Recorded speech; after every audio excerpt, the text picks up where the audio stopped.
Merkatu guztiak asaldatu dira. Zergatik? Trumpek asteburuan Kanadaren, Mexikoren eta Txinaren importazioen gainean muga zerga orokorrak onartu dituelako. Noiz, asteburuan, baina gauerdi honetan sartu behar ziren indarrean. Eta Mexikoren eta Kanadaren kasuan, hilabete atzeratu da erabakia, akordio batera heldu direlako. Aferaren gako nagusiak ezagutu nahi? Goazen, hasteko, zergatik jarri dizkio muga zergak Mexikori eta Kanadari. Fentanilo trafikoa eta arautu gabeko inmigrazioa. Trumpek bekatu hori ezek leporatzen dizkie muga zergak ezartzeko. Akordioagatik ez balitz, Kanadatik eta Mexikotik importatutako ondasunek 25% muga zerga izango zuten bihartik aurrera. Muga zergak indarrean jarriz gero, autoindustria izango da kaltetuena Mexikon.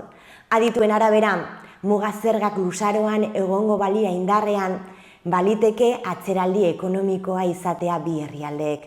Eta Txinaren kasuan, berdin jokatuko du.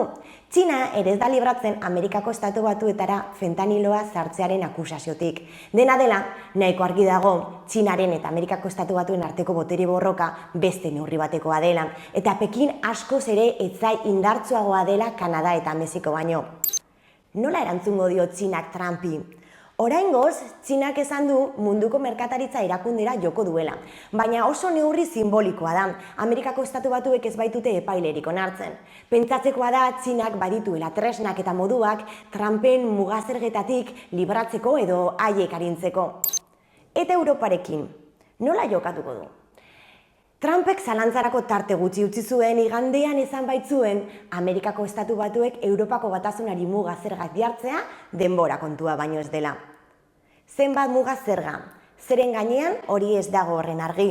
Era berean ez dago oso argi Europako Batasunak nola erantzun beharko lioken.